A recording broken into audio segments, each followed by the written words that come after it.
وَلَقَدْ يَسَّرْنَا الْقُرْآنَ لِلذِّكْرِ فَهَلْ مِن مُّدَّكِرٍ نحمدہ ونصلی علی رسولہ الکریم اما بعد اعوذ باللہ من الشیطان الرجیم بسم اللہ الرحمن الرحیم رب اشرح لی صدری ویسر لی امری واحلل عقدۃ من لسانی یفقہوا قولی۔ سورہ البقرہ آیت 236۔ لا جناح علیکم ان طلقتم النساء ما لم تمسوہن او تفریضوا لہن فریضہ ومتعوہن علی الموسع قدرہ وعلی المقتر قدرہ متاعا بالمعروف حقا علی المحسنین۔ ترجمہ: تم پر کوئی گناہ نہیں اگر تم عورتوں کو طلاق دے دو کہ تم نے انہیں ہاتھ نہ لگایا ہو، یعنی ان سے تعلق قائم نہ کیا ہو یا ان کا مہر مقرر نہ کیا ہو، اور ان کو کچھ سامان دے دو خوشحال اپنی کشائش کے مطابق، مطلب جس کے پاس اللہ نے وسعت دی ہے وہ اپنی وسعت کے مطابق، اور تنگ دست اپنی حیثیت کے مطابق معروف طریقے سے ان کو کچھ نہ کچھ سامان زندگی دے دو۔ حق ہے کن پر؟ متقین پر، اللہ اکبر، محسنین پر۔ اللہ جو احسان کی روش پر چلنے والے ہیں نا، جو حسن کے ساتھ عمل کرنے والے ہیں، خوبصورت عمل کرنے والے ہیں اللہ کے لیے، ان پر حق ہے۔ تھوڑا سا مادوں کو دیکھ لیتے ہیں۔ لا جناح علیکم، تم پر کوئی گناہ نہیں۔ جناح بار بار ہو چکا ہے۔ جیم نون ہا 34 کلمات قرآن کریم میں آئے ہیں۔ جناح ان کے مطلب ہے غلط جانب جھکاؤ یا گناہ کرنا۔ طلقتم، طلاق جو ہے یہ بھی ہم پڑھ چکے ہیں۔ یہ کلمہ قرآن کریم میں 23 مرتبہ آیا ہے۔ توا، لام اور کاف کینچی والا طلاق۔ طلاق دراصل اس کے اصل معنی ہے کہ نکاح بندھن سے آزاد کرنا، یعنی طلاق دینا، عورت کو اپنی زوجیت سے لگ کر دینا، نکاح بندھن سے جو ہے آزاد کر دینا۔ ما لم تمسہن، یہ کہ تم نے ان کو چھوا نہ ہو۔ تمسہن میم سین سین مس کرنا۔ یہ کلمات اس مادے سے 61 کلمات قرآن کریم میں آئے ہیں۔ المسو کے معنی ہے چھونا، لیکن یہ جو تعلق میاں بیوی کا ہے اس میں چھونے کا مطلب نہیں ہے کہ کسی چھوا نہ ہو، بلکہ وہ تعلق جو ایک شوہر بیوی کا ہے وہ تعلق قائم نہ ہوا ہو۔ سورہ البقرہ کی آیت نمبر جو ہے جو ہمارے زیر ذکر ہے، اس میں یہی اسی تعلق کی بات کی جا رہی ہے کہ تمہارا بھی اپنی بیویوں سے تعلق قائم نہیں ہوا جو ایک شوہر اور بیوی کا ایک تعلق ہوتا ہے۔ سورہ ال عمران کی آیت نمبر 47 سے سمجھا جا سکتا ہے، جہاں مریم علیہ السلام کے پاس فرشتہ آتا ہے اور بیٹے کی بشارت دیتا ہے عیسیٰ علیہ السلام کی، تو فرماتی ہے انا یکون لی ولد ولم یمسسنی بشر، کہ مجھے کیسے کوئی بچہ ہو سکتا ہے، مجھے تو کسی بشر نے چھوا ہی نہیں، یعنی میرا تو کسی بشر سے ایسا تعلق ہی قائم نہیں ہوا۔ اگلی آیت کا اگلا حصہ لے لیتے ہیں۔ او تفریضوا لہن فریضہ، یا ان کے لیے کوئی فریضہ یعنی فرض نہ کیا گیا ہے۔ فے، رے اور زوات اس کا کلمہ ہے، یا فارا اور زوات۔ 18 کلمات قرآن کریم میں آئے ہیں۔ الفرض کا معنی ہے کسی کام کو اپنے اوپر واجب کر لینا، ارادہ کر لینا کسی چیز کا، اس کے لیے ہے۔ فریضہ جو ہے کسی چیز کو واجب کر لینا، اور یہاں مراد ہے کہ حق مہر جو ہے، جو فرض ہے مردوں پر عورتوں کو دینا، جو نکاح کی ایک شرط ہے، واجب ہے، دینا ہے، جو بھی جس کے پاس جتنی وسعت ہے۔ سورہ البقرہ کی آیت نمبر 237 اگلی پڑھیں گے ہم، وہاں آئے گا وَقَدْ فَرَضْتُمْ لَهُنَّ فَرِيضَةً، کہ لیکن تم مہر مقرر کر چکے ہو، یعنی کہ تم نے یقیناً مہر مقرر کر لیا ہے۔ اور یہاں آ رہا ہے کہ اگر تم نے مہر مقرر نہیں کیا، وَمَتِّعُوهُنَّ، تو ان کو سامان زندگی دو، ان کو نان نفقہ دو، علی الموسع قدرہ، کا جو وسعت والا ہے اس کا اپنی قدر کے مطابق، وسعت کے مطابق، وعلی المقتری، اور پھر مقتری جو ہے جو تنگ دست ہے، قدرہ اپنی قدرت کے مطابق، جتنی اس کی استطاعت ہے اس کے مطابق۔ متاع بالمعروف، متاع ہے سامان دنیا ہے جو اس کو دینا ہے، فائدہ پہنچانا ہے معروف طریقے سے۔ کس کو؟ ایسی عورت کو جس سے تم نے تعلق بھی قائم نہیں کیا، اس کا تم نے وہ بھی نہیں طے کیا، فریضہ جو ہے یعنی حق مہر بھی نہیں طے کیا، تو اس کو تم نے فائدہ پہنچانا ہے پھر بھی۔ متعوہن، متاعن میم تا اور عین 70 کلمات قرآن میں ہیں۔ المتوع کے معنی ہے کسی چیز کو بڑھانا، بلند کرنا۔ المتاع عرصہ دراز تک فائدہ پہنچانے کے لیے آتا ہے۔ المتاع، اور برتنے کے سامان کے لیے بھی متاع کا لفظ آتا ہے۔ علی الموسع قدرہ وعلی المقتر قدرہ، موسع جو ہے وسعت والا، واو سین عین 32 کلمات قرآن میں ہیں۔ الساعۃ کے معنی کشادگی کے ہیں، وسعت اور کسی چیز کا وسیع ہونا، جس کشادگی ہونا اس کے لیے آتا ہے۔ المقتری کاف تا را 5 کلمات قرآن میں ہیں اس مادے سے۔ القطر جو ہے معنی بہت کم ہونا، کسی چیز کا بہت کم خرچ کرنا، یہ اسراف کی ضد ہے۔ اور قطر شیء آ کے معنی ہے کسی چیز کو کم کرنا۔ مقترن بامعنی فقیر، تنگ دست آتا ہے۔ والمقتری قدرہ، تو جو مقتر ہے، تنگ دست ہے، وہ اپنی حیثیت کے مطابق دے۔ حقاً، حق ہے علل اوپر، المحسنین محسنین پر۔ حق جو ہے اردو میں بولا جاتا ہے ہا کاف جو ہے، ہا کا کاف 287 کلمات آتے ہیں۔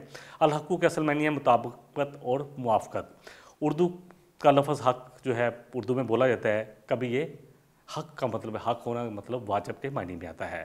المحسنین ہا سین نون 194 کلمات قرآن میں ہیں۔ الحسن ہر وہ چیز جو پسندیدہ ہو اور اچھی لگتی ہو۔ اس کی 3 قسمیں ہیں، وہ چیز جو عقل کے اعتبار سے محسن ہو یعنی خوبصورت ہو، وہ چیز جو خواہش نفسانی کے اعتبار سے پسندیدہ ہو، اور یا وہ چیز جو صرف نکاح سے بری لگتی ہو، جو ہمیں یہ بتائے کہ ہم نے کرنا کیا ہے۔ ایز اے مسلم مجھ پر ذمہ داری کیا ہے، ایز اے باپ مجھ پر کیا ذمہ داری ہے، ایز اے شوہر مجھ پر کیا ذمہ داری ہے، یہ بیوی کی کیا ذمہ داری ہے، ماں کی کیا ذمہ داری ہے، بیٹے کی کیا ذمہ داری ہے۔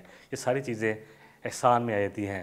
اب اس آیت کو تھوڑا سا ترجمہ کر لیتے ہیں لفظ بہ لفظ۔ لا جناح علیکم، تم پر کوئی گناہ نہیں، ان طلقتم النساء، اگر تم ایسی عورتوں کو طلاق دے دو، ما لم تمسوہن او تفریضوا لہن فریضہ، کہ جن کو نہ تم نے چھوا ہو نہ ہی ان کا کوئی حق مہر طے کیا ہو، ومتعوہن، تو کیا کرو پھر بھی ان کو سامان زندگی دو، علی الموسیع قدرہ، جو وسعت والا ہے اپنی وسعت کے مطابق، وعلی المقتری قدرہ، اور جو تنگ دست ہے وہ اپنی حیثیت کے مطابق۔ متاعم بالمعروف، سامان زندگی دو معروف طریقے سے۔ حقاً، حق ہے کن پر؟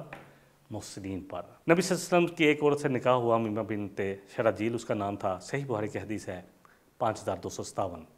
پھر جب نبی صلی اللہ علیہ وسلم کے پاس وہ آئیں تو آپ صلی اللہ علیہ وسلم نے ان کی طرف ہاتھ بڑھایا تو انہوں نے تھوڑی سی ناپسندگی کا اظہار کیا، تو آپ صلی اللہ علیہ وسلم نے ابو اسید رضی اللہ عنہ سے فرمایا کہ ان کو 2 جو ہیں رازقیہ کے 2 کپڑے یعنی ایک سوٹ دے کر رخصت کر دو۔ کوئی بھی تعلق قائم نہیں ہوا تو ہاتھ لگانے پر بھی آپ نے دیا۔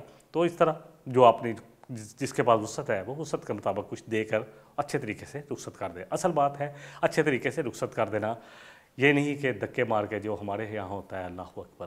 اگلی آیت لے لیتے ہیں، آیت نمبر 237۔ وَإِن طَلَّقْتُمُوهُنَّ مِن قَبْلِ أَن تَمَسُّوهُنَّ وَقَدْ فَرَضْتُمْ لَهُنَّ فَرِيضَةً فَنِصْفُ مَا فَرَضْتُمْ إِلَّا أَن يَعْفُونَ أَوْ يَعْفُوَ وَالَّذِي بِيَدِهِ عُقْدَةُ النِّكَاحِ وَأَن تَعْفُوا أَقْرَبُ لِلتَّقْوَىٰ وَلَا تَنْسَوُا الْفَضْلَ بَيْنَكُمْ إِنَّ اللَّهَ بِمَا تَعْمَلُونَ بَصِيرٌ۔ اور اگر تم عورتوں کو اس سے پہلے طلاق دے دو کہ تم نے ان کے ساتھ تعلق قائم نہ کیا ہو، ہاتھ نہ لگایا ہو، اور تم نے ان کا مہر مقرر کیا ہو، تو آدھا مہر ان کو دینا پڑے گا۔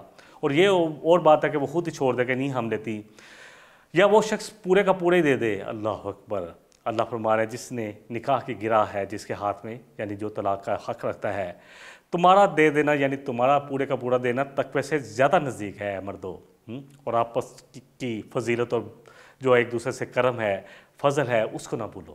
وَلَا تَنْسَوُا الْفَضْلَ بَيْنَكُمْ، آپس میں ایک دوسرے سے فضل کرنا یا فضیلت جو ایک درجہ مرد کو زیادہ ملا ہے، اللہ فرما رہا ہے تم اے مردو اس کو نہ بھولو۔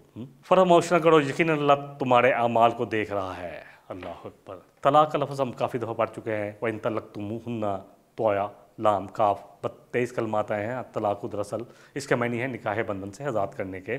تمسہن میم سین سین ہم پڑھ چکے ہیں، مس کرنا، اور یہاں جو آ رہا ہے بار بار 61 کلمات قرآن میں ہیں، وہ اس سے مراد ہے کہ جمع جو عورت اور مرد کا ایک شوہر اور بیوی کا تعلق ہوتا ہے اس کے بارے میں آ رہا ہے۔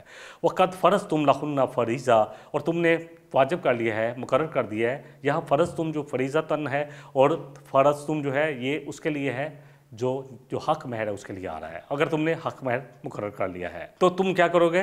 پھر تم اس طرح کرو گے کہ اگر تم نے اس کو بغیر ان سے تعلق کیے قائم کیے ان کو طلاق دی ہے تو کیا کرنا ہے؟ فَنِصْفُ مَا فَرَضْتُمْ، تو جو تم نے حق مہر طے کیا ہے اس کا نصف تم دو گے۔ نصف جو ہے یہ لفظ اردو میں بولا جاتا ہے، اللہ ان یعفونا او یعفو والذی، مگر یہ کہ وہ خود چھوڑ دے کہ نہیں ہم نے جب پائے نہیں ہے، ہم نے اس کو کوئی فائدہ پہنچایا نہیں ہے تو نہیں لیتی، یا جس کے ہاتھ میں عقدۃ النکاح ہے یعنی مرد جو ہے، شوہر جو ہے وہ پورے کا پورے دے دے، نہیں تو کیا میں پورے دے دیتا ہوں کیونکہ یہ میرے ساتھ منسوب تو ہوئی ہے، اس کا نام میرے ساتھ تو آیا ہے، اس کی دل آزاری ہوئی ہے تو پورے کا پورا ہی دے دیا جائے۔ یعفونا یعفوا مادہ عین فے و 35 کلمات قرآن میں آئے ہیں۔ العفو کے معنی ہے کس چیز کو لینے قصد کرنا، عفون کے معنی ہے گناہ سے درگزر کرنا۔ خذ العفو سورہ آل اعراف کی آیت نمبر 199 میں آتا ہے، نبی صلی اللہ علیہ وسلم آپ عفو درگزر سے کام لیں۔ سورہ نساء کی آیت نمبر 43 میں آتا ہے ان اللہ کان عفوا غفورا، کہ بے شک اللہ بڑا درگزر کرنے والا، بڑا مغفرت کرنے والا ہے۔ اللہ اکبر۔ الذی بیدہ عقدۃ النکاح، وہ جو جس کے ہاتھ میں عقدۃ النکاح ہے یعنی شوہر۔ الجدا جو ہے یہ یا دال اور یا 120 کلمات میں آتے ہیں۔ الیداؤ جو ہے اس کے معنی ہاتھ کے ہیں، یعنی جس کے ہاتھ میں گرا ہے، یعنی یہ جو طلاق کا حق رکھتا ہے شوہر کے بارے میں آتا ہے۔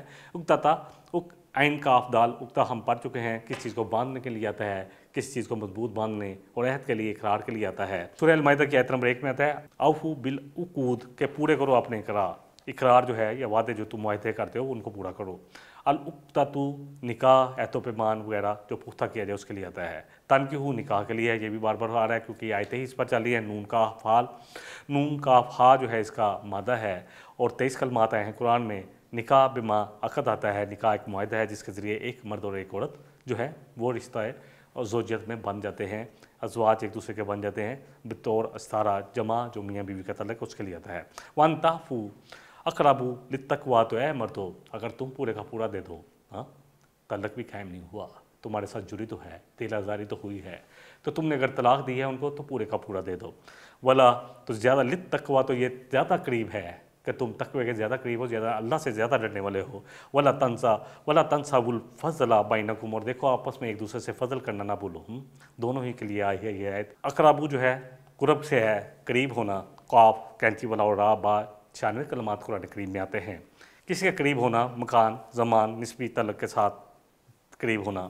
تقویٰ جو ہے واو کاف یا وقایا جو ہے 258 کلمات آئے ہیں، اور اس کا جو ہے وقایاتو کا معنی ہے کس چیز کو مضر اور نقصان دینے والی چیزوں سے بچانا۔ تقویٰ اللہ سے ڈرنے کا، اللہ پر متقین اتنا لفظ آیا 258 دفعہ، اللہ سے ڈرنا اور ہر اس کام سے بچنا جس سے اللہ ناراض ہوتا ہو، یہی تقویٰ ہے۔ ولا تنسوا الفضل بینکم، تنسوا النسیان سے ہے نون سین، یا 45 کلمات آئے ہیں قرآن میں، یعنی کسی چیز کو بھولنا نہ، اپنے اندر یاد رکھنا، تو اللہ کہہ رہے ہیں کہ آپس سے فضل کرنے کو نہ بھولنا۔ تو غفلت کے لیے بھی آتا ہے، قصداً کسی چیز کو بلا دینے کے لیے بھی آتا ہے۔ الفضل فا ضاد اور لام 104 کلمات آئے ہیں۔ الفضل کے معنی ہے کسی چیز کو زیادہ ہونے کے ہیں، فضل یہ ہے کہ حق سے زیادہ دیا جائے، تو آپس میں ایک دوسرے کو حق سے زیادہ دینے کی کوشش کرو۔ ان اللہ، بے شک اللہ تعالیٰ بما تعملون بصیر، جو بھی تم عمل کرتے ہو، العمل جو ہے کافی دفعہ ہو چکا ہے، جو بھی کسی جاندار سے ارادتاً صادر ہوتا ہے، 360 کلمات قرآن میں ہیں۔ عین میم لام اس کا روٹ ہے۔ بصیر با صاد اور را، بصیر جو ہے باسارا بھی اسی سے ہے۔ قرآن میں 148 کلمات آئے ہیں۔ البصرو کا معنی ہے آنکھ، نیز قوت بینائی کو بھی بصر کہتے ہیں، دل کے بینائی کو بھی بصرون کہتے ہیں، بصیرتن کہتے ہیں۔ اللہ اکبر۔ بہرحال اس آیت کو ہم ترجمہ کر لیتے ہیں۔ وَإِن طَلَّقْتُمُوهُنَّ مِن قَبْلِ أَن تَمَسُّوهُنَّ وَقَدْ فَرَضْتُمْ لَهُنَّ فَرِيضَةً، اگر تم نے طلاق دی ان عورتوں کو جن سے تم نے نکاح کیا اس سے پہلے کہ تم ان سے تعلق قائم کرتے، اور تم نے حق مہر مقرر کر لیا ہے، فَنِصْفُ مَا فَرَضْتُمْ، تو آدھا دینا پڑے گا جو تم نے طے کیا ہے۔ إِلَّا أَن يَعْفُونَ، یہ کہ وہ خود ہی چھوڑ دیں، او یعفو والذی بیدہ عقدۃ النکاح، یا وہ جس کے ہاتھ میں نکاح کی گرہ ہے یعنی شوہر جو ہے پورے کا پورے ہی ادا کر دے۔ وان تعفو ہے، اور اگر تم پورے کا پورا ادا کر دو، اقرب للتقویٰ، تو اے مردو اگر تم پورے کا پورے جو ہے وہ ادا کر دو تو یہ تقوی کے زیادہ قریب کر ہے، کیونکہ اللہ نے تمہیں ایک درجہ زیادہ دیا ہے۔ اللہ اکبر۔ ولا تنسوا الفضل بینکم، اور آپس میں ایک دوسرے سے فضل کرنا، ایک دوسرے پر حق سے زیادہ دینے سے تم نہ بھولنا، اس بات کو فضل کرنا نہ بھولنا۔ ان اللہ، بے شک اللہ بما تعملون بصیر، جو تم عمل کرتے ہو ان کو دیکھنے والا ہے۔ اللہ اکبر۔ نکاح جو ہے جیسے ہم پہلے بھی پڑھ چکے ہیں کہ اللہ سبحانہ و تعالیٰ کیا فرما رہا ہے اور ہمارے یہاں معاشرے میں کیا ہوتا ہے۔ کیونکہ ہمارا کلچر جو ہے وہ ڈرامے اور فلموں سے بن رہا ہے، اور ایک ہی وقت میں 3 طلاقیں دینا بہت بڑا گناہ ہے۔ اللہ اکبر۔ اللہ کرے کہ ہمیں سمجھ میں آئے اور ہم یہاں پر راتوں رات جو دیا ہوتا ہے نا فائدہ بھی اٹھا لیجیے۔ یہ تو تعلق نائب قائم کرنے پر کہا جا رہا ہے کہ پورا حق میں دے دو، ہم نے جو دیا ہوتا ہے بلکہ وہ بھی اتروا لیتے ہیں۔ ایون کہ یہاں تک بھی کیس سنے گئے ہیں، یقین جانے میرے جاننے والے لوگ ہیں کہ راتوں رات عورت کو بیچاری کو صرف اس کے کپڑوں میں 2 کپڑوں میں اس کو باہر نکال دیا گیا ہے۔ یہ اسلام ہے؟ کیا دکھا رہے ہیں ہم اسلام؟ اللہ اکبر۔ جب میں یہ آیتیں پڑھتا ہوں نا تو ایک چیز تو میرے ذہن میں آتا ہے کہ نبی صلی اللہ علیہ وسلم کی وہ حدیث کہ جس گھر میں سورہ البقرہ پڑھی جائے وہاں شیطان نہیں آتا۔ اصل مسئلہ یہ مسائل سمجھ کر پڑھنا ہے کہ ہمیں پتہ تو اللہ ہم سے کیا چاہتا ہے اور اس پر عمل کرنا ہے۔ جب یہ کچھ ہوگا تو پھر شیطان داخل نہیں ہو سکتا، کیونکہ شیطان کا سب سے بڑا وار ہے کہ کسی طرح شوہر اور بیوی میں جدائی کرائی جائے، 2 خاندانوں کو آپس میں لڑایا جائے، یہ ایک دوسرے سے لڑیں اور ایک دوسرے کی غیبتیں کریں اور ایک دوسرے پر زیادتی کریں۔ یہ چاہتا ہے شیطان، تاکہ دونوں ہی برباد ہو جائے، دونوں کے ہی اعمال برباد ہو جائے، دونوں خاندانوں کے اور جو بھی فرد میں ہوتے ہیں شامل، اگر انصاف نہیں کرتے۔ اللہ اکبر۔ اگلی آیت لے لیتے ہیں کیونکہ یہ چل رہا تھا کام، طلاق کے موضوع چل رہا ہے، بیچ میں اللہ سبحانہ و تعالیٰ نماز کا ذکر لے آئے ہیں۔ آیت نمبر 238، حافظوا علی الصلوات والصلاۃ الوسطی وقوموا للہ قانتین۔ سب نمازوں کی حفاظت کرو، اللہ فرما رہے ہیں، خصوصاً درمیانی نماز کی، اور اللہ کے لیے اللہ کے سامنے اطاعت گزار ہو کے فرما بردار ہو کر کھڑے ہو جاؤ۔ حافظوا حفاظت سے ہے، اردو میں بولا جاتا ہے علی الصلوات والصلاۃ الوسطی جو ہے۔ حافظ کو دیکھ لیتے ہیں، ہا فا زوا جو ہے اس کا مادہ ہے، 44 کلمات میں ہیں۔ الحفظ کہتے ہیں قوت حافظہ کو، کسی چیز کو محفوظ کر لینا، کسی چیز کی حفاظت کرنا، جستجو کرنا، نگہداشت کرنا، نگرانی کرنا، یہ سب اس پہ شامل ہے۔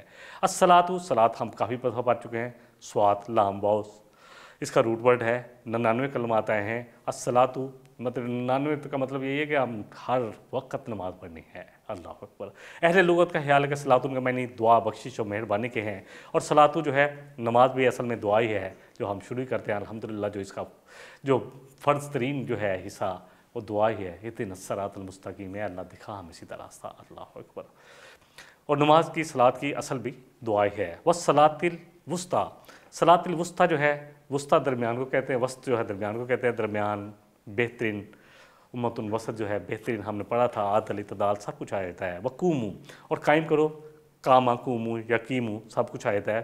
قاف جو کینچی والا واو میم 660 کلمات آئے ہیں اس مادے سے قرآن میں۔ المستقیم، قاما یقوم قیامن، معنی سیدھا کرو، قائم کرو، استقامت دکھاؤ، یعنی ہمیشہ کے لیے پڑھو، اس میں سب آ جاتے ہیں۔ اور اللہ کے سامنے کھڑے رہو نماز میں، قانتین فرما بردار ہو کر، یعنی خشوع اور خضوع کے ساتھ نماز کو پڑھو، اللہ کے سامنے فرما بردار ہو کر کھڑے رہو۔ حفاظت کیا ہے؟ نبی صلی اللہ علیہ وسلم نے فرمایا کہ اللہ اس وقت تک بندے کی طرف متوجہ رہتا ہے جب وہ اللہ کی طرف متوجہ رہتا ہے نماز پہ۔ جب ہماری توجہ ہٹتی ہے تو اللہ بھی اپنی توجہ ہٹا لیتے ہیں۔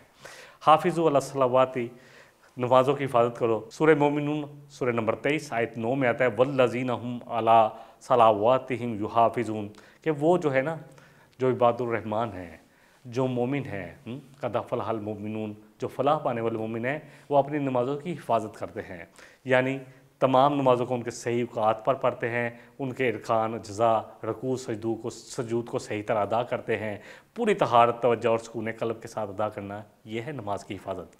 پھر سورہ ماؤن میں آتا ہے فویل للمصلین الذین هم عن صلاتہم ساہون، کہ تباہی کن کے لیے ہے؟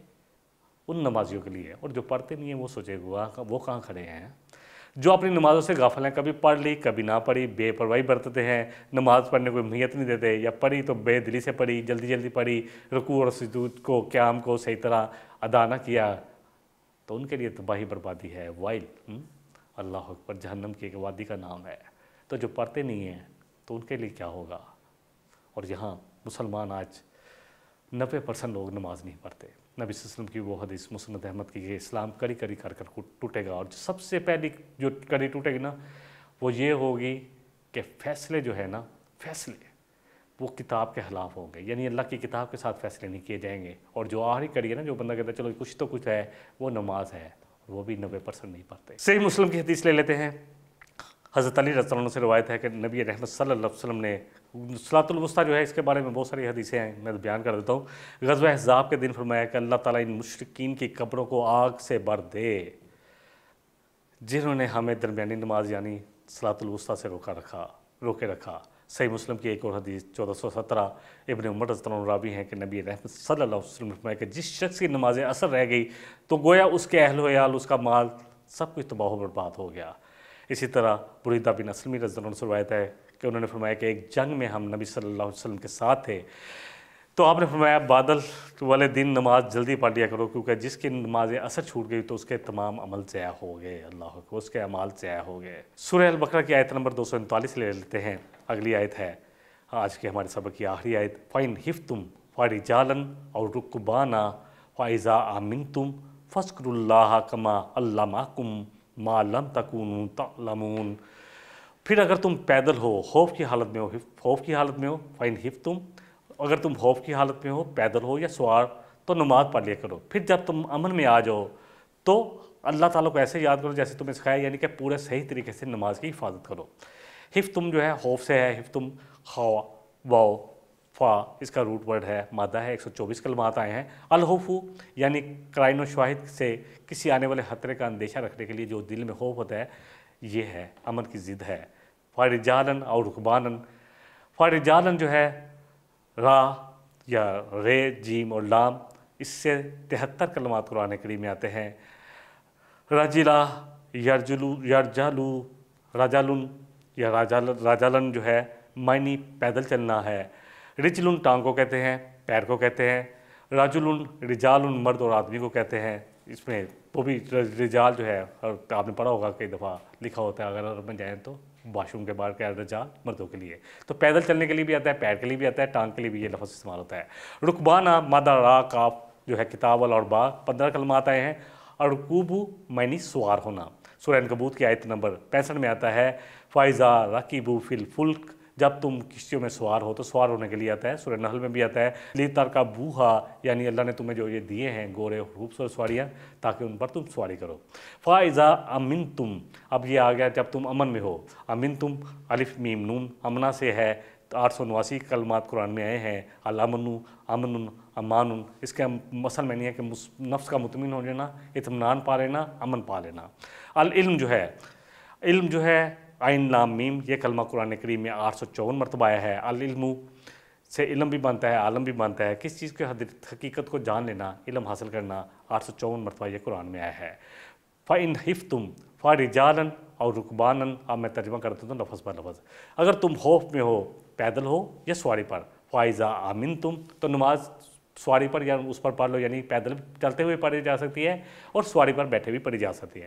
فَإِذَا آمِنْتُمْ، اللہ فرما رہے ہیں، اور پھر جب تو امن کی حالت میں آ جاؤ دوبارہ، فَاذْكُرُوا اللَّهَ كَمَا عَلَّمَكُمْ، تو اللہ کو اسی طرح یاد کرو جس طرح اللہ نے تمہیں سکھایا ہے، یعنی اسی طرح نماز پڑھو جس طرح نبی صلی اللہ علیہ وسلم کو پڑھتے دیکھتے ہو۔